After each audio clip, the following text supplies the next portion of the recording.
cold open. Oh my gosh. Sorta, yeah. Well, not really, because we can now open if you want. Yeah. Welcome to Relicbuds. Yeah. Okay, we'll put that. We'll put that New in right intro. at the beginning. Yeah. Exactly. Exactly. What's going on, everybody? I'm gonna be clearing my throat and trying to mute a lot because your boy is still on. We're like at a 80, 90%. I just got a little bit of congestion left over from the con crud over here at Adepticon because we just came back from Adepticon last week. We did, and you know what? I will say, Adepticon is always a big treat. And I don't want to say it was the best Adepticon ever because it's always so great, but it was like it was a really good year. It was really fun. Last year was like a really intense whirlwind, sort of like trying to get caught up after COVID. We're like doing tons of sales and working as hard as we can and all bleary-eyed. And this year felt like really community driven, really fun, like people really encouraging one another. The community felt like it was really coming together between game makers and content creators, and just like a real spirit of friendship. I don't know, did you get that? I felt like I felt really good about it. Yeah. I did. I remember the first Adepticon that I did helping you out. And that's also the first Adepticon that I kind of like introduced myself in person to Connor and Ben. But that was also the first year that I was on Twitch. And so there was definitely this big element for me where it was like a super special first Adepticon, because not only was we doing all of the Relicblades stuff, I was attending as an exhibitor instead of like, just like a regular attendee. And so there was all of these elements where I was just like, wow, this is crazy. It was a lot. I still remember meeting somebody whom because I was so overwhelmed at the time, and that is also something that occurred this Adepticon several times, just being overwhelmed. Like I've had conversations with people post Adepticon, and I'm just like, I just very little actual memory of individual conversations because of the sheer volume of conversations that I was having with people, especially when related to like doing demos and stuff. Yeah. So yeah, there was a person who came up and they introduced themselves, and I had to hit them with the pretendo. I was like, my man, it's great to see you. In my head, I'm thinking, who is this person? And then it was only later that, like, because the way that my mind be working, I'd just be like reliving moments. And then I was like, oh my God, like, because I know that person. I know who that person is. And so this whole element, and I was like, wow, what a great first impression that I must have made, where they were just like, I had a funny thing, so much of my community engagement is Facebook, Instagram, like that's really, and Kickstarter a little bit, but like the comment section of Kickstarter is absolute nightmare. Like you can't respond, you can't edit, you can't organize things. It's just so stupid. But like guys came by and hung out a bit, and like then after the show I was like, holy crap, like that's someone who I regularly DM with. Like not Dungeon Master, but direct message with. Talk with. But like that's someone that like, wait, if I'd known it was you, that's so. All right. Because like people don't use their real names online, and sometimes they're using different names on Discord versus on Instagram versus on Facebook. It's just like, crazy.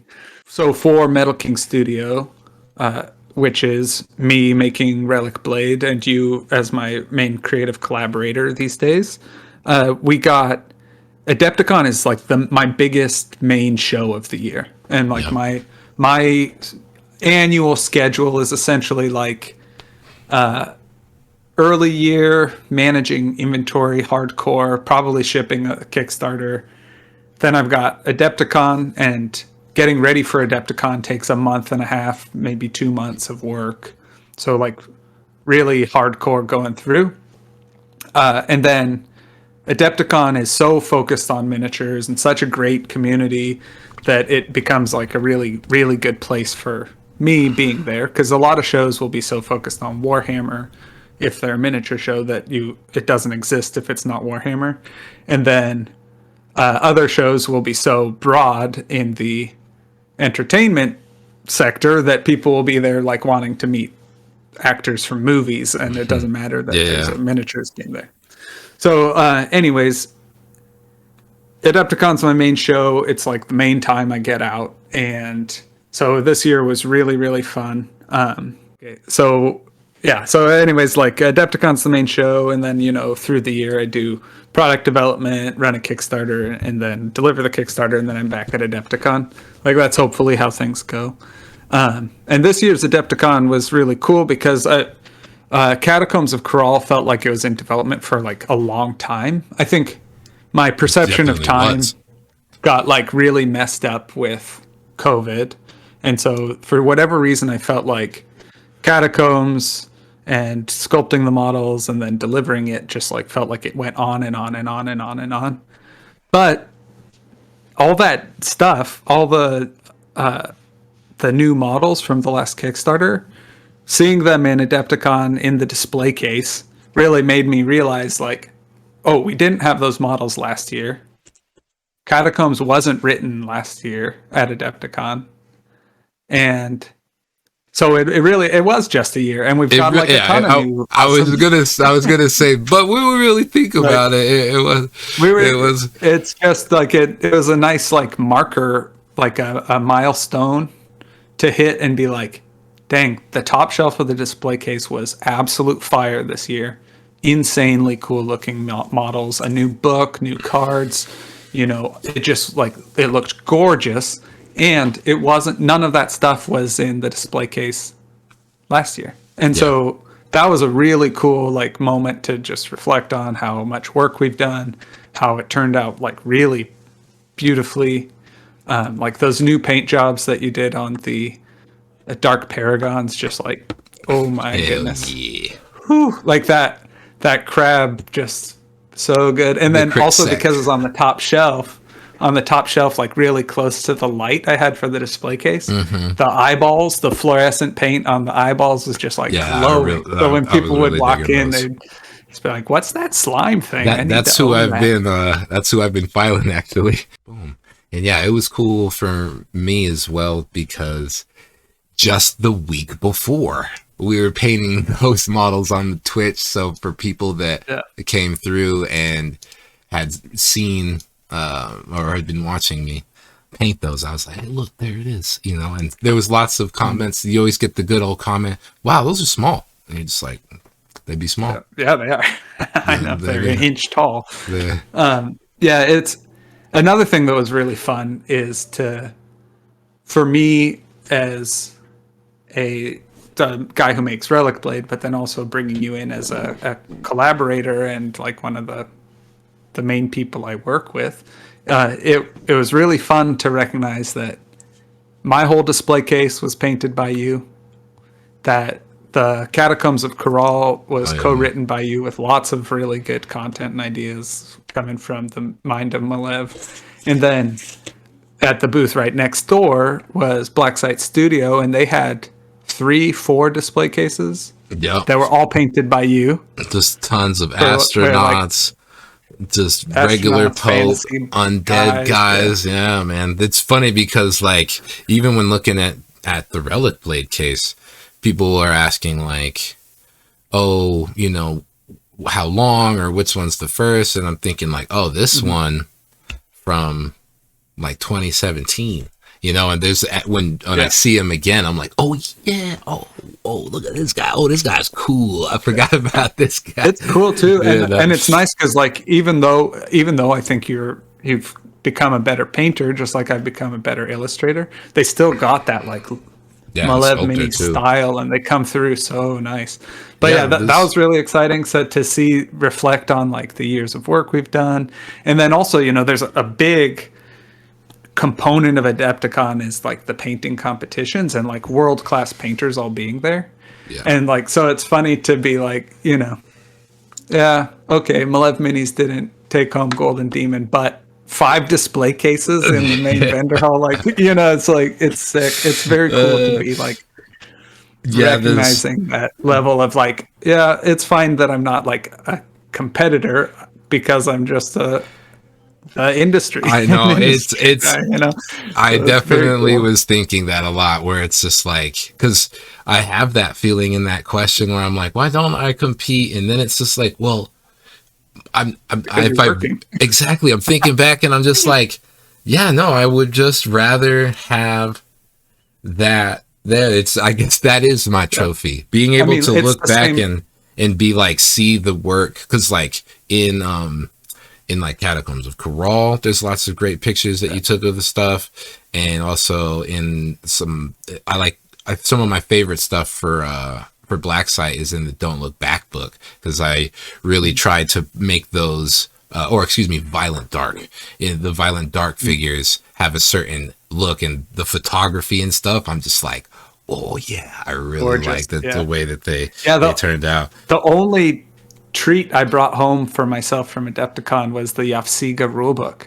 And so it's fun to like, I'm flipping through that gorgeous book and also seeing my man Malev minis painted. Bro. I love it. Love it. Yeah, So that was awesome to see you have like such a strong footprint there. And then also, you got to launch the alpha stuff for your mini or micro game. Bro, Demonship. It launched. The Demonship has, or it docked, or it got hit by the portal. I'm not sure what is the right analogy. But yeah, man, that kept me surprisingly busy. I remember. Yeah, normally it's you and me sitting at the booth, but it was like all day. The thing I do remember, Sean selling his toys, and my friend is too busy just over here, because my goodness, I remember thinking initially as I was getting into the demos, because we were testing the rules there, kind of using that as the sort of foundation for the beginning playtesting of this game concept. And I learned quickly that it needed lots of adjustments, but at the same time, I was like, wait a minute, this is great that they're dying really fast because I'm talking too much. Like, I can't, these demos can't be 15 minutes long. I'm like, you're too good right now. You're doing too good, So anyway, if you were to die right now, there was all of these instances where I was just like, wow, this is crazy, because normally the experience is talking, and I mean, talking about Relicblade, and I did do a lot of that too. And also, this was the first year that I ran the register, we'll say, and I was like, bro, we want this, beep beep beep, bing, working, and I was like, nice, it was cool to see that just because like you said, there's a lot of like the Storms of Corral, both, and Catacombs of Corral. The way that we kind of created those is in such a unique vacuum. It's sort of like it's one of those, it's just like a crazy happening of all these perfect little ingredients, and to have those both there at the same time and have people sort of be asking, what is this? How does it work? And sort of I'm realizing all of the stuff that we've done as I'm explaining it to them. And I'm just like, so there's just so many things you could do with Relicblade. There's so much stuff to do. Yeah. And it was a very fun celebration of the work we've accomplished over the past year. Really great to reconnect with community members, as I'm sure the listeners are like core Relicblade people, this my business is very much built on the enthusiasm of a dedicated and delighted fan base, right? So I'm not scrambling to convert people or run demos. I'm scrambling just to like say hi to all my Relic buds, I'm trying to take enough time to make sure like if people are showing up, I'm we were almost completely sold out of Relicblade stuff by Friday night. Yeah. So Saturday and Sunday I did get to run some demos, but for the most part it was I'd sold my shop out and just hanging out, and it was really cool, really fun show, and I'm excited now. I was able to, now that I got the Kickstarter shipped and then got things restocked enough that I had inventory for Adepticon. Obviously not quite enough inventory, but inventory for Adepticon to be able to attend. That now I have been able to release all of the stuff from the last Kickstarter on relicblade.com. So everything's available for general release. If you missed out on the crab or the pig or wanted the book, all that's up. I also took some time this week to make paper miniatures of everything. So that makes the game like super accessible for people, international folks that, can't afford shipping, or people who have limited space, or people who are more role-playing players, folks that are into standees. Like it opens the game up a lot. Head to the local print shop and just go crazy. Yeah. I mean, that's what I had to do because my home printer is pretty crummy. But I just went to like the FedEx print shop website near me and ordered nice quality print. So I got like the full Relicblade range for $8, right? So nice. And they're nice because they're all hand drawn by me. They aren't like photos of the miniatures. They aren't proxies. It's just like a different 2D artwork. Well, yeah, because I remember when we were playing the Relicblade tabletop simulator. Uh-huh. You were like, oh, this is what I can do, cool. And then like the next morning woke up and there was like 43 new illustrations for monsters and stuff, and you had just drawn a whole bunch of things. And I remember when we were playtesting like the Lone Guard Watchman, we were playtesting I think the deep scenario, we were playtesting like it was all teams, and like mud holes and the shrimp harpooners, we were doing all that stuff. And also the Corral characters as well. Yeah. We were just... Yeah, I mean, basically, since 2020, we've done all of our playtesting online. On tabletop. But I remember saying that it was like playing with new models. I was like, bro, these drawings are hitting my brain like it's a new model. Because I'm like, I know it's the questing knight, but it's not the questing knight that I have. And my brain's like, ooh, this is cool. Like, I got new models. I know. And with the paper figures, I also did like a lot of the alternate art. So there's like No Magister on an Ibex is illustrated as one of the figures you can print. So like there's a lot I can do to deliver like really fun stuff. Part of that also, I was able to redo the quick start guide. Yes. So that it includes paper figures, and I also wrote a new scenario for it. So players will be able to play not just like a quick start guide that runs you through the gameplay basics, but play a full game and with 2 cool war bands that are like have a little story about why they're fighting. And I'm really stoked on that because I gotta check that out. Yeah, I kind of want to do a like YouTube video that like runs through it, because my old how to play videos are it's ancient old. At this point. yeah, it's like before my first Kickstarter. And like set up a camera and I'm like, do you see you roll dice? It's just the questing and there's cards, and it's like it's black and white art cards, it's all, and so it maybe is giving people the wrong impression about what they're actually getting, because I think most of the figures and cards are out of production. Yeah, some people have hit up the Discord before and definitely been like, one question, are the cards all in color? Yeah. Are they all in color, or are they still black and white? And you're like, they've been all color since 2016. I don't know. But anyway, so it's been a really fun time getting like reinvigorated with reconnecting with the community and excited, engaging with the stuff. It'll be fun to figure out exactly which project I'm going to jump on next, but it's probably... Oh my gosh. No need to say. It probably involves more Relicblade. We've got lots of stuff, and longtime listeners of the podcast have definitely probably yelled at least 2 things at the screen. You know, when they're just like, "Where's X and Y game? You talked about it." You know, because there's. No, I know it's true. I would like to do the more games, but like Relicblade keeps groceries on my table, so I gotta.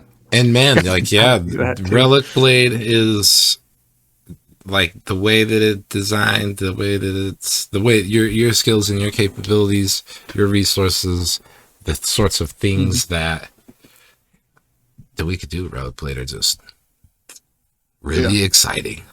They're really. I mean, it'll be so fun if I can put together some kind of,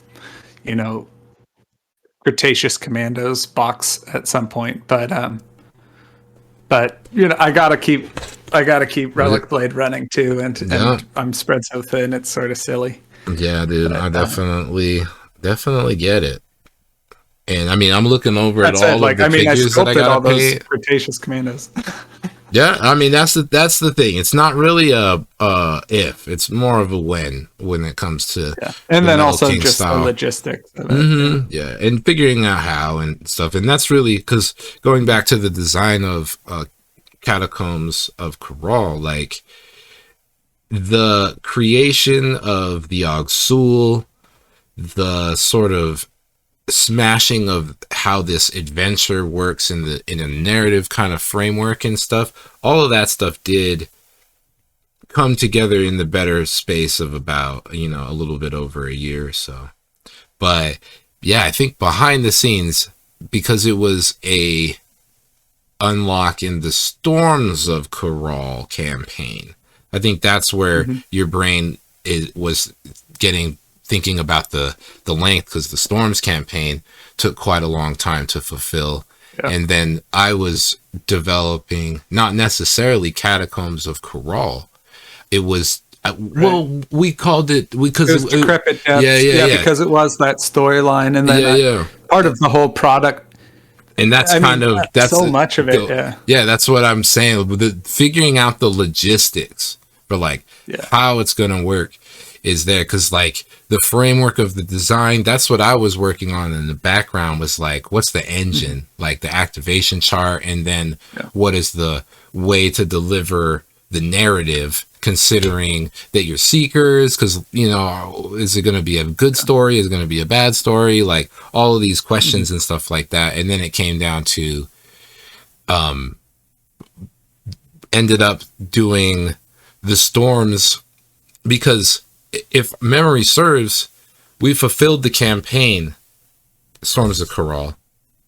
And then I came over later in the year, and then we kind of just made Storms of Kharal way cooler. We made right, because the Storms of Kharal Kickstarter didn't include a book. It was just the characters. It was going to be a faction set insert.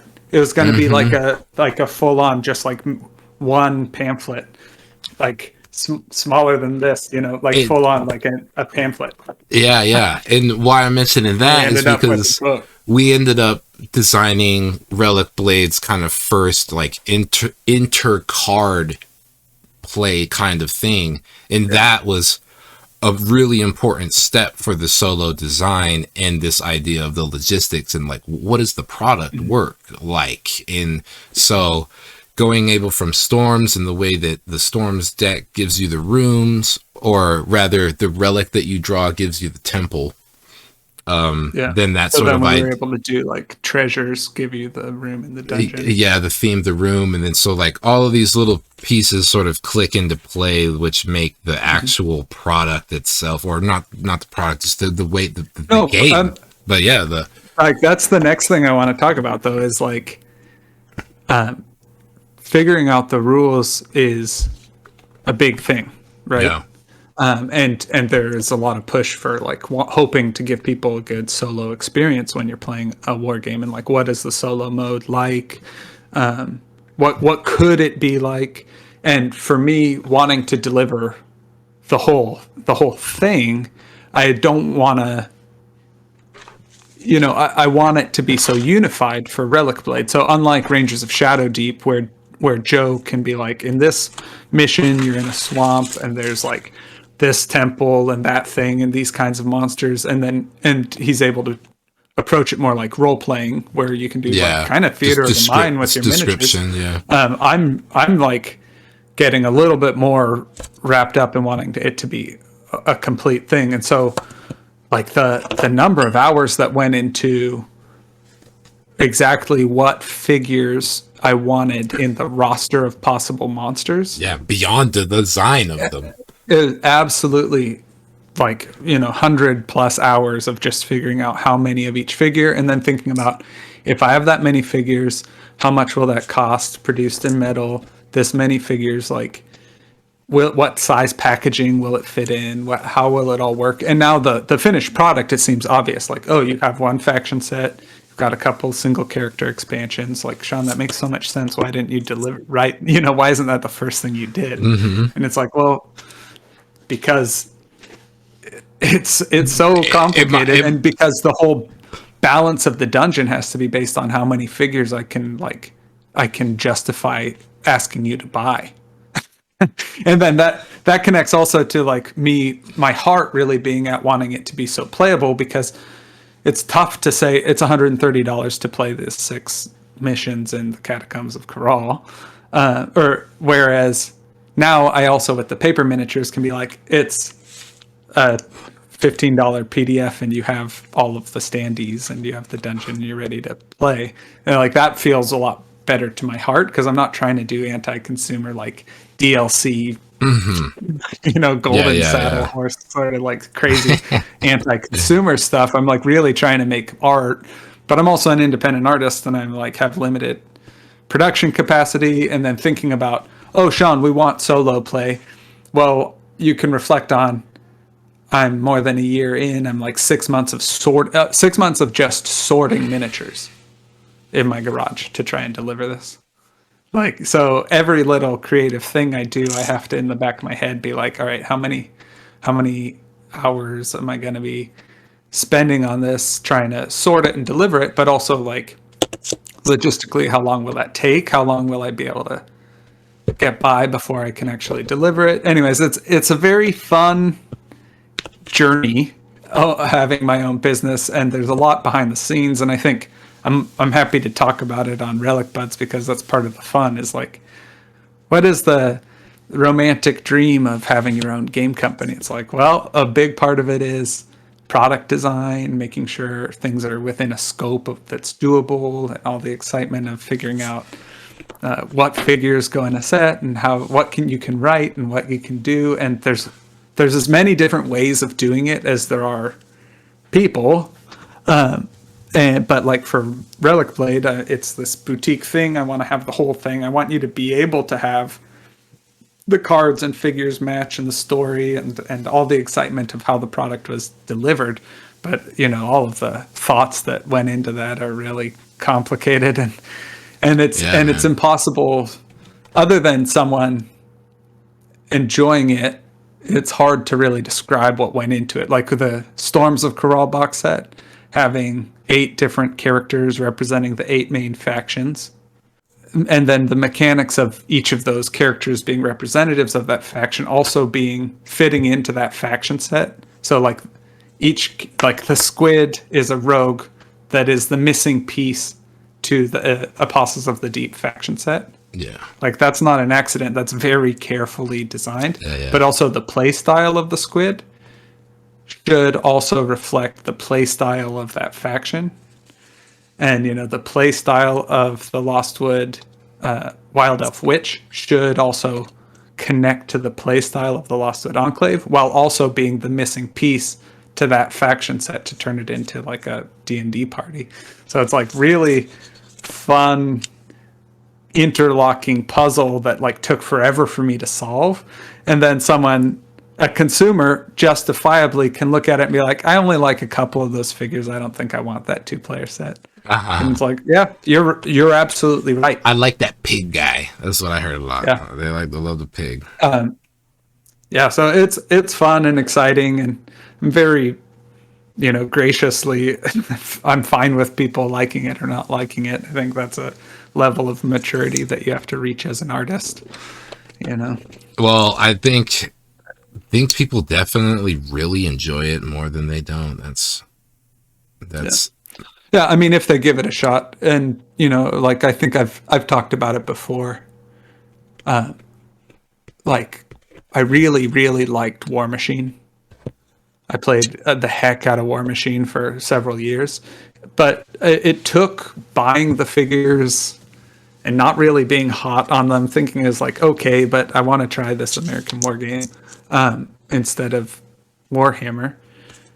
Buying the figures, gluing them together, being like, their scale's kind of wacky. It's sort of World of Warcraft-y. They've got big shoulder pads, and I don't know if I really like it.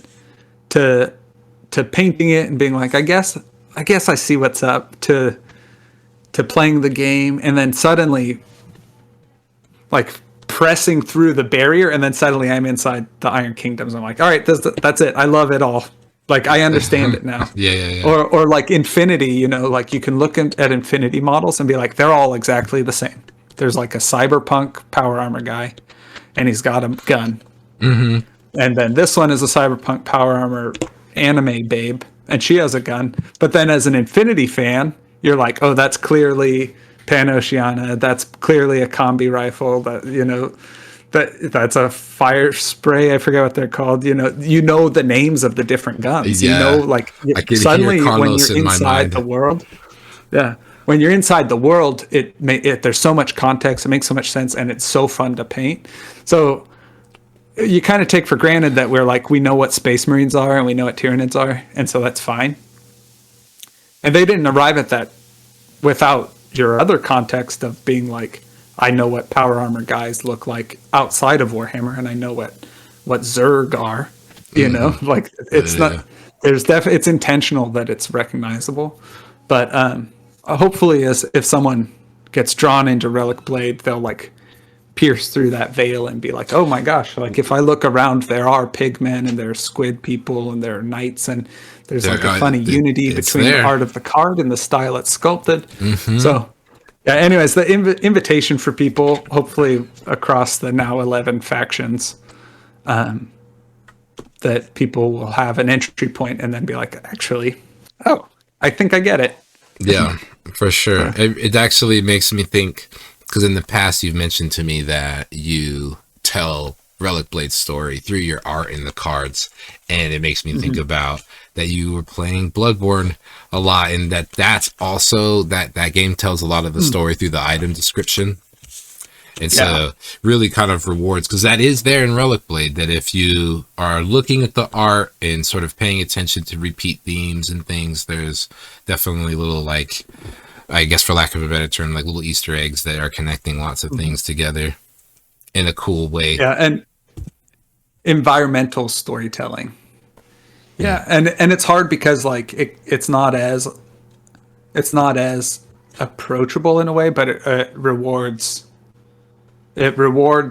the people who are paying attention, but more importantly, subconsciously, people see that there's a connection between things. Yeah, for sure. You didn't notice, but your brain did. Yeah. And I remember exactly. reading that when that sort of thing, because growing up reading lots of different Warhammer things and reading through the Seeker's Handbook for the first time, the softback black and white one, and just being like, wow, this is so consistent. Like, this feels so, like it just came from the same space. Like, it's something about it. It was really unique in that regard. I've managed to so it's fun. Drill the Gorgon into the base. Nice work. Yeah, well, it'll be fun. We can mention here, guys, if there was ever a model that probably needs to be pinned, it's that Gorgon. I'm very sorry. I tried, but you probably got to pin that thing. It's barely, because I wanted it to look like it was defying gravity, and it's made of metal, and that was just sort of and then so it is. And so it is defying gravity. But I guess part of the fun, that whole set is pretty much one part models. And then there's that one that suddenly is difficulty hard assembly. Well, it's interesting because the Gorgon does kind of, there's a connection to what we're talking about, that even though the Relicblade does have all of this sort of lore and background, it's very well intentioned. It also kind of pulls double duty by allowing the player to really put their own mark on the world. And so with the Gorgon. I'm not actually sure what I'm gonna do with these like what color you're gonna go for? Yeah, the kind of like the vibes of I'm thinking orange, like a pretty much like a Halloween orange with like a purple. Yeah, I should look at it, but on the Relicblade Facebook page, a guy posted yellowish orange. Yeah, there's been monsters. Big ups to the Relicblade community because y'all are killing it. DeLuca's orange and blue. It's like fire and ice. His paint jobs look so cool. Oh my gosh! And the eyeballs in this like yellow to red blending, they look so cool. Yeah, so go ahead and if you're listening and you didn't see it because you don't go on Facebook because you have a healthy brain, go to the Relicblade Battle Friends page, look up DeLuca's post where he's sharing I see it. Oxul, and like man, you're right. Nice. It is very fire and ice. That is slick. Yeah, I'm gonna put that. I'll put that up. Gorgeous. And then, I did obviously green for like the card art and the official studio models. And then for my personal set, I did like magenta eyeballs. And I think there's a lot of room to explore these like magical slimes because they're part dungeon slime monster and part spectral eyeballs. So yeah, it's very fun. Yes, there's lots of opportunities for painting wacky stuff that's just and interesting and unique. They connect. Speaking of Easter eggs, they connect back to like one of the early relics, the sludge encrusted eyeball from the Dark Dungeon environment. So there's that connection there of the which is funny eyeball. Because that was the MacGuffin eyeball that I used for the Beetle King. It was from the Beetle, and so there's like there's so much fun. Yeah, I was actually having that discussion with somebody because I think at Adepticon because they asked me what happened. I think he said something like, "What happened to the Beetles?" And I was like, funnily enough, like the Augsul. Like I'm like that's kind of what the Augsul became. Like I'm like we can't have everything that's coming from an underrealm. we got so many things coming from an underrealm. No, I think to me they both exist. I think the Beetles emerge. So in my mind, which actually is canon, in case you were wondering, there's the map, and the Volglands are a central point of the map, and it's sort of silly, but there's a big river, the Volg, and if you follow the Volg south and come out, you pass through the Twilight Seat, and then there's a sea there. Yeah. And then if you go east along the coast, you go through the Fire Coast, past the Badlands, and then the Coral Mountains are there, separating the Fire area, Coral Mountains, and then the south of the Coral is a subcontinent where the Kingdoms of Akkad are. Yeah. So the trade route between Kingdoms of Akkad is by boat to the Twilight Seat and then up the river to the Volg, to Riverhold. If you take the road from Riverhold to the west, you enter Lostwood. Yeah. And inside the Lostwood is where the Beetle enclaves happen. And so they're pretty far apart, like in the underworld or Hollow Earth setting. And so where exactly the Moldorfs emerge and then where the Augsul exists, they're all in the Hollow Earth, but the Hollow Earth is as big as the globe surface Earth, yeah. Right.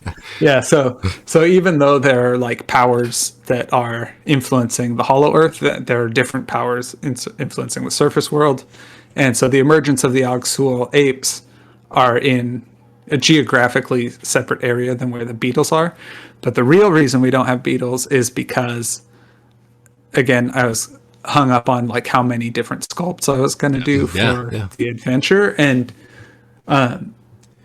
so to swing back to what I was saying, paper miniatures With the paper miniatures, That's we can the- release. Oh yeah, we can that release would the be. decrepit depths and have the official paper miniatures ready for people to play. And I'll That's just a have fun to like idea. Because yeah, we have all the tamp art. down my hopes of sculpting everything. Yeah, We have all of the art there is super cool, and also just from thinking about a sort of we're talking about a lot of logistics and design stuff here.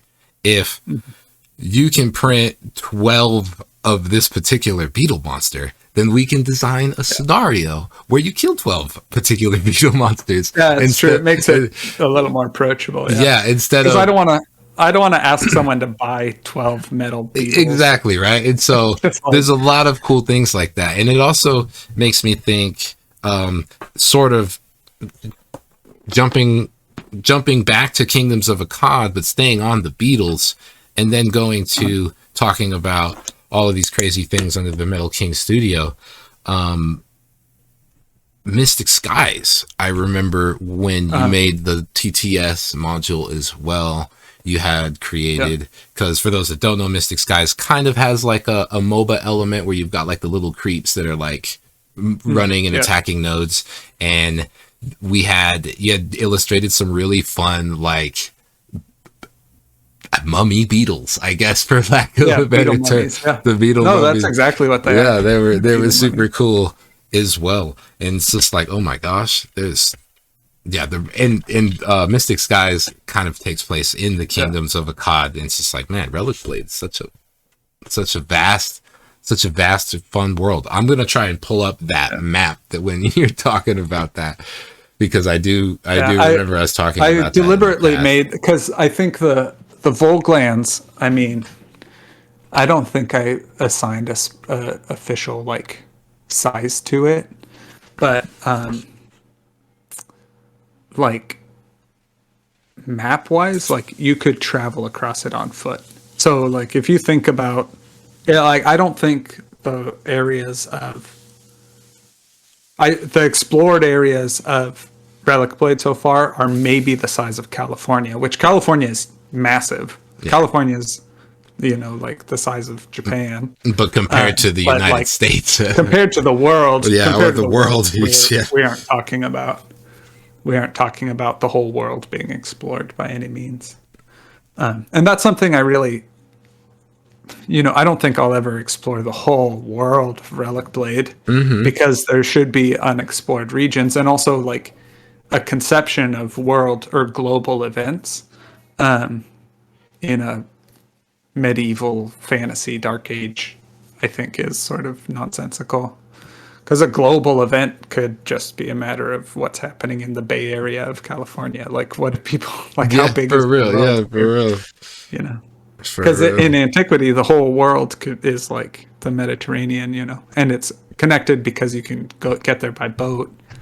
But a global event back then is really like different. Yeah, one guy saying that black cats are bad, so everybody kills their black cats. Well, maybe. I mean, there are some pretty good global events, like Genghis Khan being able to ride around. Like his empire is pretty near the world. Yeah, there's some dudes was trying to do some stuff. The only thing stopping him is the fact that humans don't live that long. If he had lived longer, we would all live in Mongolia. The world would be called Mongolia. Dang. Yeah. So, anyways, it's interesting to think about.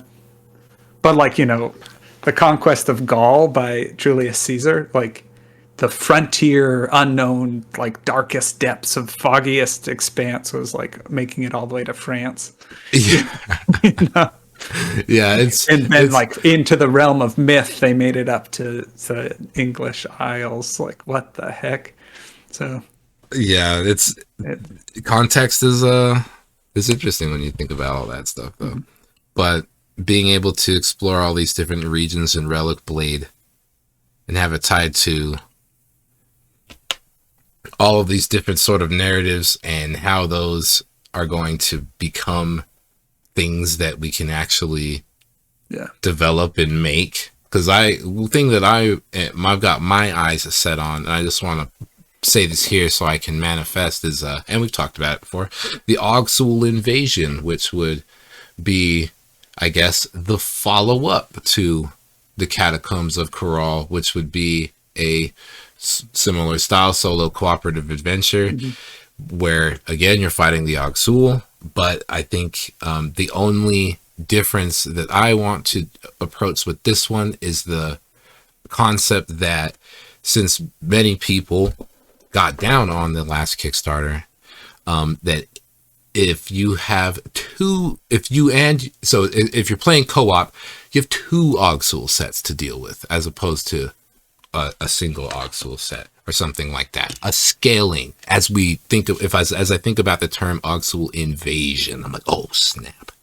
And seeing how y'all invaded the last Kickstarter, we should have ample opportunities for yeah, and it's tough, invasion. like, because there are so many places I want to explore, but then like part of me gets tripped up thinking about, all right, are you really going to have 2 pallets of books arrive on your porch, and then where are you gonna put them?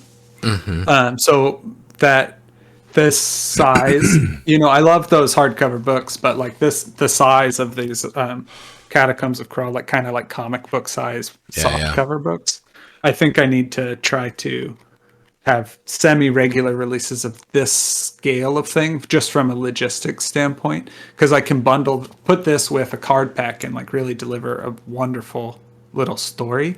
Whereas the Volglands book, gosh, I hate to say it, I would love to be able to just do that over and over, but logistically it's a lot of space and a lot of money, and shipping. And yeah, it's way more expensive. So I think I can deliver more Relicblade if I try and think of it more like comic book episodes rather than these whole like source books. Isn't that the perfect thing to think about for this game? Comic book episodes. We've always talked about Saturday morning cartoons and things like that. And jumping over to Demonship right quick.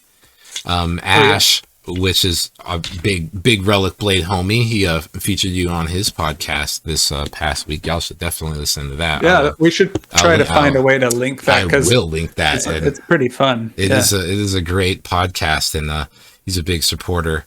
And he was kind enough to review my game Demonship on his channel, as I gave him the little alpha rule book that we had, and it was really exciting for him to sort of just like immediately get it and talk about the concept of what the game's beyond what the game is, what it's trying to like be and instill this sort of theme. And I love that how like he immediately went to like, oh my gosh, you could do this or this exactly, or this. And I'm sitting there being like, bro, even with all those ideas, you're still thinking too small. We can do even more than that. We can do so much. And man, it was super interesting to just kind of see him get that. And for Relicblade, that's kind of like where we're headed. This distilling that what it is, what it can be. Yeah, and then realizing that like, I would love to have just a black library of Relicblade. Just like hardcover. Oh yeah, because I want to read stories of Relicblade, have Relicblade fiction. I mean, there's lots of. But the truth is, if I let go of some of that like dream, and say, you delivered those hardcover books, that was really, really lovely.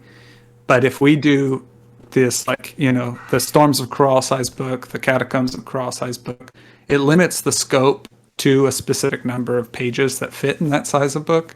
And it also gives me the opportunity to explore more places, deliver more on a regular basis, rather than being overwhelmed by like 8 months of shipping it from Korea to me on a boat and then trying to get it here and then having my drowning in the actual like cases of books and weight and shipping suddenly. Because for shipping. So because for just the shipping's sake, just for putting it inside of the thing, like I learned firsthand how, when we were putting together the pledges for the Kickstarter, and I'm serious, y'all, a card pack would be the difference between like $17, and it was just like, what can we do? And the answer, and sometimes we just couldn't. The answer is nothing. Yeah, the answer is you pay an extra $17 beyond what someone else paid. It was just shipping. Like, you sold them $5 too much worth of stuff or $4 worth too much stuff. And it was like, oh my gosh. So yeah, this whole concept of being able to make it, you know, lighter and more deliverable too, because I think that, I mean, yeah, it's been so long since the Voglands that, I mean, it's been, I just can't even, I remember providing like feedback. Well, actually, I'm thinking about the Seeker's Handbook. Yeah. And like, we had lots of extra space and we were thinking about what things we can add and blah, blah, blah. And it's like with these smaller, more condensed ones, it's sort of reverse where we're thinking we're at, like you said, we kind of have to be a little bit more deliberately limited in scope. Yeah. And with I'm in a weird spot. Speaking of Seeker's Handbook, I've got like, oh yeah, because we were selling out left of them, yo. Yeah, I think I have less than 100 hardcover Seeker's Handbooks left. So like that means like timeline wise, I need to have like the next iteration of the Seeker's Handbook like already ordered. Yes, we were talking about that. Yeah. So we'll see. I mean, I think for the next print run of Seeker's Handbook, I definitely want to have like if I could have core solo rules in there, I think that'd be cool. Oh yeah, that would be make it a little bit bigger, but maybe soft cover. We'll see what happens, but that's something that I need to. Speaking of, not very exciting, but could be really exciting if I let myself. That's probably what has to happen next for Relicblade is Seeker's Handbook print run 3 because it's not a new edition. It's just like it's a new edition of the book. Yeah, that's really what it's a new. It's a new print run. Yeah, new print it, then which happens in books all the time. The rules for teams need to be in there. Yeah, rules for. I mean, yeah, there's a bunch of stuff, but yeah, it's such an exciting thing because there's this element of, you know, Black Site talks about this a lot, Ben and Connor, because right now they are relaunching Don't Look Back, and they are revising the edition to make what was just a rules booklet into a full-on, beautiful 100+ pages rule booklet that has kind of everything in it, and they're making sure and consistent that they're not invalidating anything from like their previous edition or any of the previous products or anything like that. What they're just doing is adding value with that. And with Relicblade, it's the same way, where if even though a brand new person, you know, may not be able to acquire the second printing edition of the hardback, you know, rule book. Well, I think I don't even have a copy of the soft covered black and white book. I think you don't. I have two. I don't know. I might have like one. Like I think I have one that's all crumpled up. Yeah, and I also have the small one. Yeah. Too. Is that the one you're talking about? The staple bound one? Oh, word, yeah. No, I have a couple of the staple bound ones. Gotcha. Like the perfect bound Seeker's Handbook. The one with the lone guard on front. Yeah. A proof, and then I have one that I played with a ton, and it's all like this like flipped and so the concept of a third printing that just has all that value, it's just really makes the whole thing. I think personally, as like a collector and a fan of Relicblade, it makes it interesting to see and be a part of that growth. And that was one thing that I was sort of giving myself kind of permission with the Demonship rulebooks, because like when me and Ben were designing it, what I was telling him was that I was kind of inspired by the sort of like early access games on Steam, where I've played several early access games that were really polished and really exciting to the point where I was like, I'm down. Like I support this, you know, and I'm playing the game a lot and I'm really excited for the launch and stuff like that. And that's only happened with a couple of games, but that was the concept with Demonship, is to sort of present something that's as done as possible, so that there's, when it comes to telling people that we're in the alpha rules, you know, that it's not fussed with it because it's not really what it's about, because I can come back and kind of adjust this and change. And then I was thinking, if you have this rule book, even though it's all subject to change, you know, some people were nice enough to be like, oh, I want your autograph in it, you know, and things like that. So you just turn it into a part of the thing. Well, it's like, you've got the alpha, these fun little alpha rules. It's a cool thing in of itself, but yeah, it's, you know, we're going to replace it. And it was also free. So it's a weird analogy, but this idea of I guess the collectability of it as well. Cause I even have, and reconnecting with the idea that like when you buy indie stuff, like those dollars go directly back to developing it. Yeah. You know, like $1 that you spend on a Malev de Shinobi album makes it possible for Malev de Shinobi to get studio time. For right? real. Yeah, and big ups to the patrons. And what the $2 you'll spend on my like PDFs of the standees of my like paper miniatures is $2 that's going to go toward me being able to develop more Relic Blade, you know?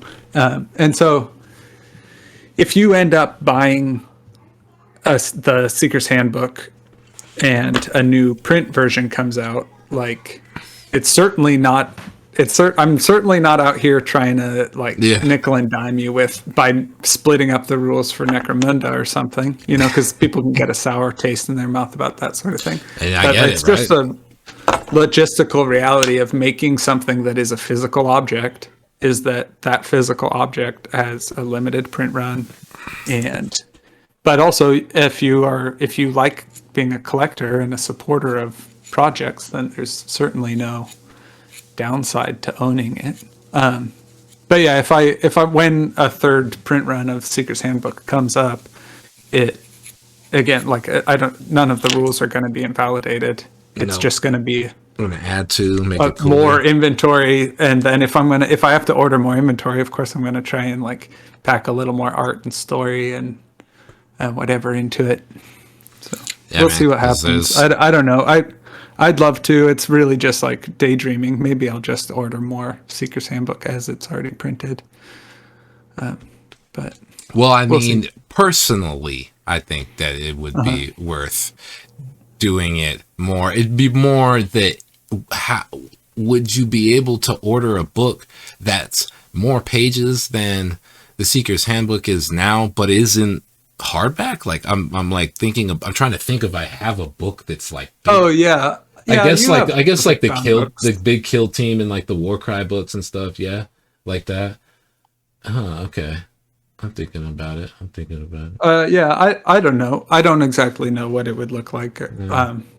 But yeah, I'll have to seriously think about whether it'll be hardcover, because I like hardcover books to handle, but it does add like 8 ounces to an order, and then suddenly like we're talking about that tipping point for international people where suddenly I'm like paying them to buy my books. Yeah, for real, bro.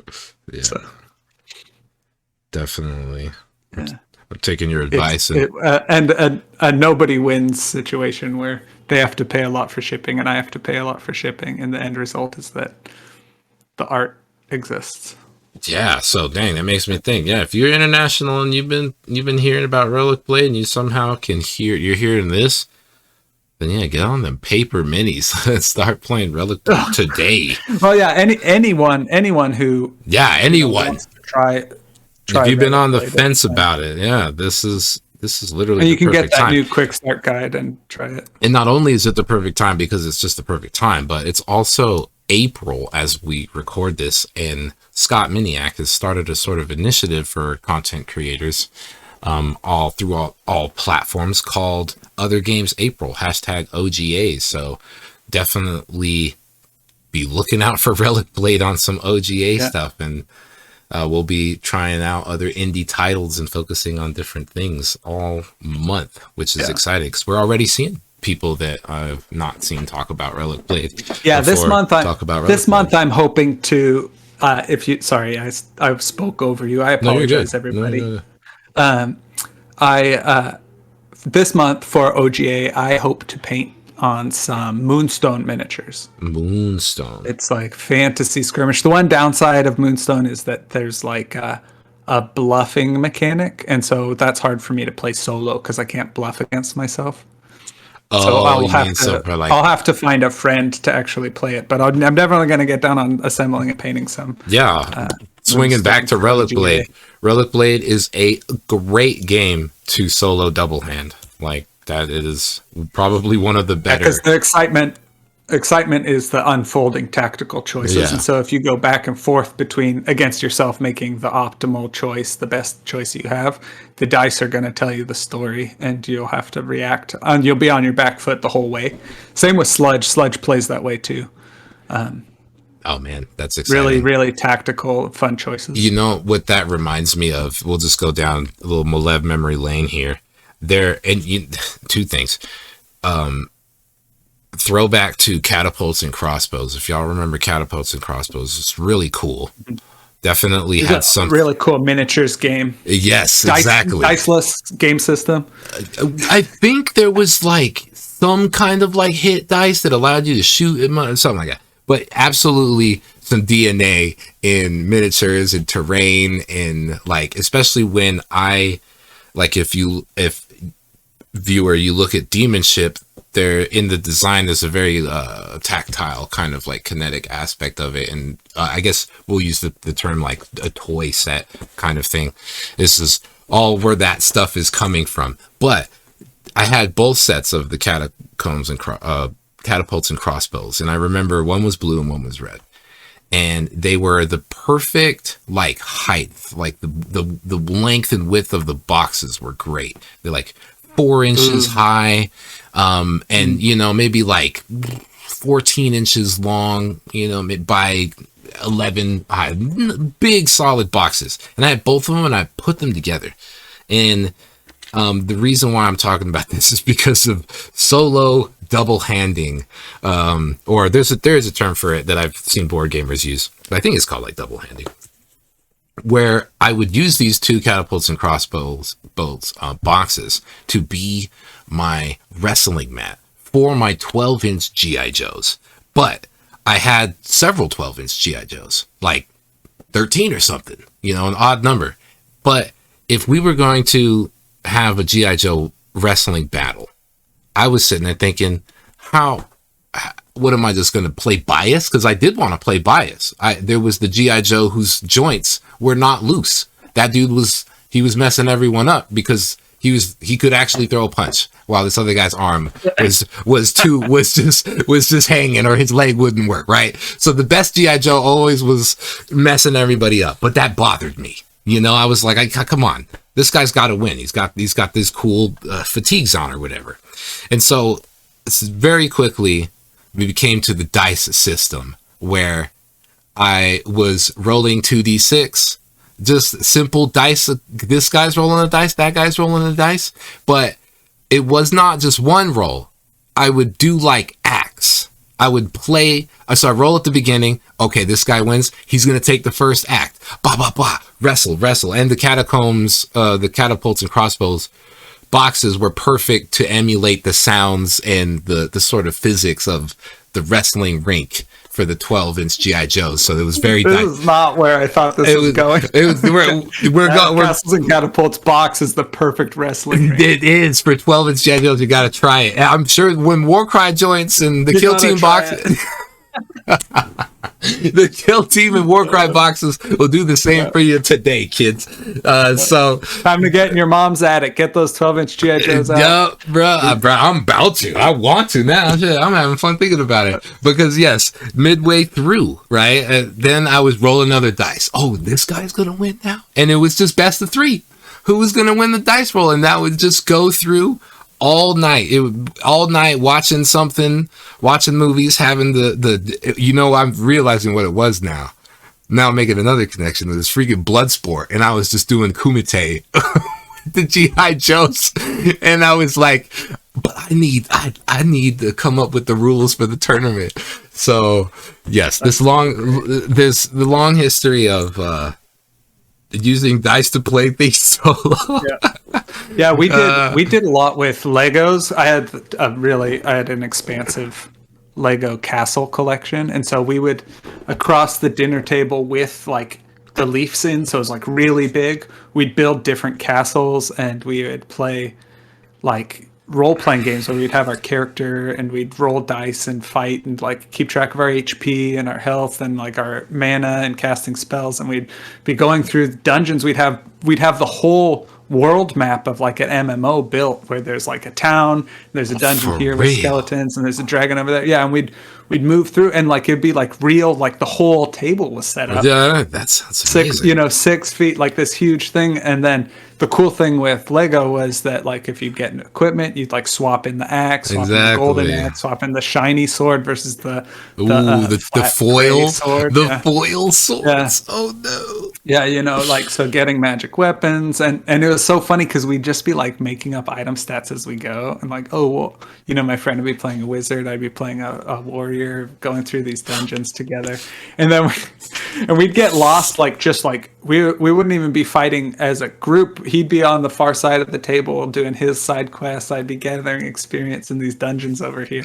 That is, oh man, that was full on like 4th grade. I know it was like 3rd or 4th grade we were doing that. So that sounds don't think hype. I was like in my 20s doing that. That would be nerdy. I was gonna say, who would play toys by themselves now? Yeah, it's kind of embarrassing to think about when I think about it. It's not. I make speaking of for a living, and it's fun. Yeah, says game designers. Thinking about Legos, it's just that that was playing with Legos and playing with that stuff. There, the DNA goes way back. Yeah, man. We did a little interview with Scott Miniak. And, that was another. We were talking about this game design a little bit. I don't know if it'll be in the finished cut or if he'll even use the footage he took. But he better. We were talking about like rules influences, and I was like, bro, I'm influenced by everything from playing Elden Ring back to when I was a kid playing with sticks in the woods. Like, for real, it's all in there. Yep, that's kind of why I tell the story about the catapults and crossbows, because I'm realizing, that's what that was.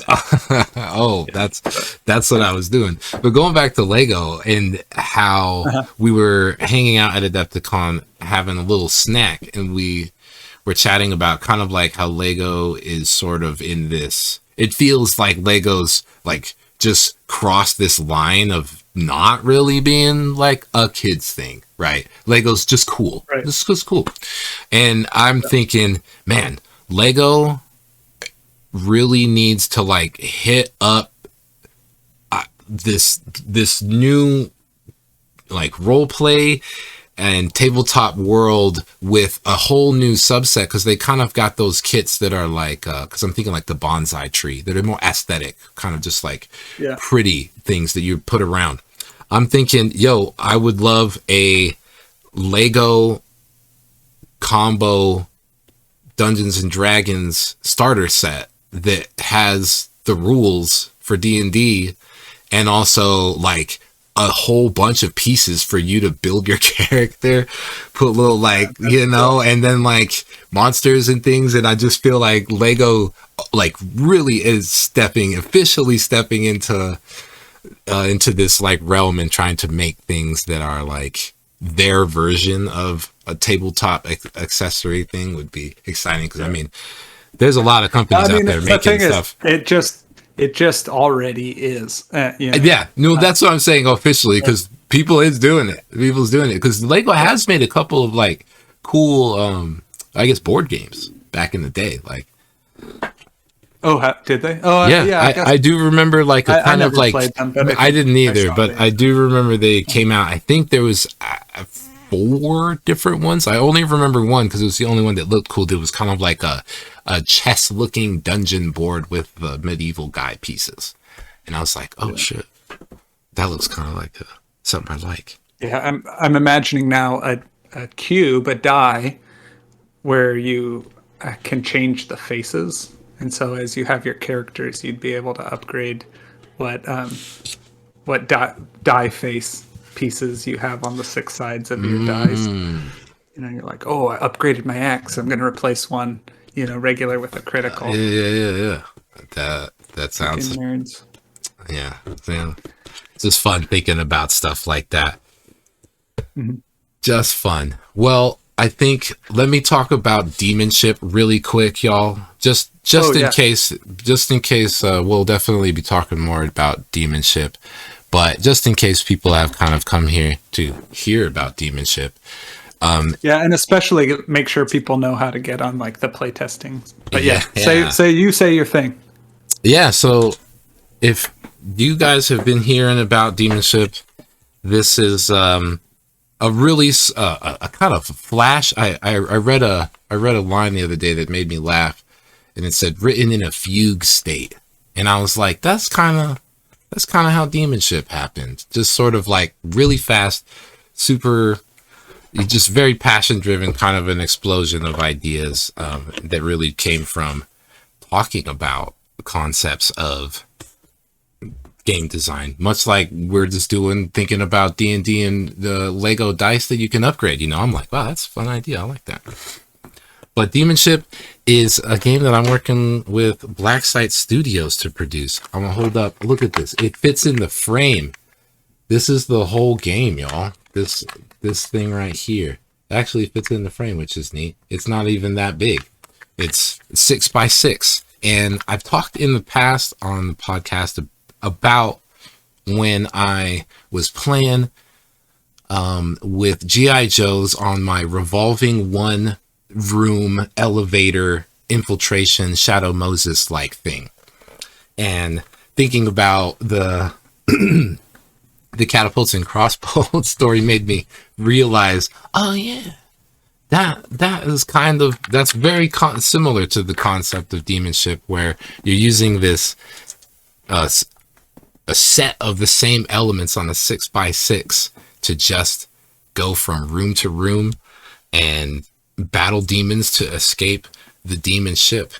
And at Adepticon, we was going crazy. We brought very few kits to sell physically, which I was excited to see. But we sold out of those in like the first hour. Yeah, it was about an hour. And then I wanted to get one of those, but yeah, should have bought it before the show opened. But it was like, and I was feeling the same about, and we also came with 75 booklets of the alpha. So if you got one of these booklets, you do truly have a pretty unique little booklet here. And we were done with all of those. But yeah, I've big love to everybody for the response to the first game, where I've been working on the rules. As I said, this is just the alpha rule book, but if you guys are interested in helping me playtest it, then you can join the Blacksite Discord and join the Demonship channel. And that's been really cool for me, because if y'all are hung up on game design and that sort of thing, opening up it to people that are willing to help you is a really fun experience, because having people just go through my document and suggest all of these grammatical changes that when I look at, I'm like, ooh, yeah. And all you have to do is hit the check button and it puts it in. I was like, this is amazing. Like, this guy is killing it right now. Oh, comma here. Yes. Replace this. Absolutely. This should be lowercase, like boom, boom, boom, you know, and just like making the document as nice as it can be is pretty exciting. So if y'all want to try and play test it, the more playtesting we can do, the better we can make. And I'll have the link in the description for where you can pre-order the kit for Demonship from Blacksite Studios. Pretty dang excited. And I intend to make more development videos and stuff about it, the story of, and things like that. But so many little ideas, especially related to Relicblade and design, micro games, solo stuff.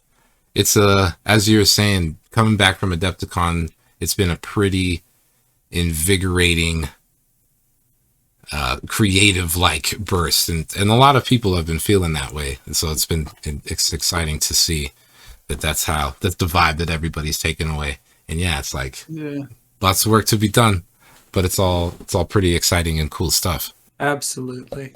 Well, thank you everybody for hanging out for another session of Relic Buds. Can't wait to Y'all. talk more about what's next and more exciting stuff as we roll through the next couple of weeks and living the dream, having fun. I think we'll get down. We'll have another chance to connect here pretty soon, hopefully. Yeah. And as we don't have massive projects to deliver and big conventions to kind of go through, I think it'll be a good time. entering that phase, like I was talking about, my cycle, where I'm going to be coming out of this hibernation of sorting models and back into the game development and idea art phase. I'm very excited. Yeah. And in that regard, I think we've got a lot of cool content, hopefully, too, coming down the pipeline for y'all. But all right, Relic Buds, episode 11 in the books. Big love, y'all. Catch you guys later. Peace.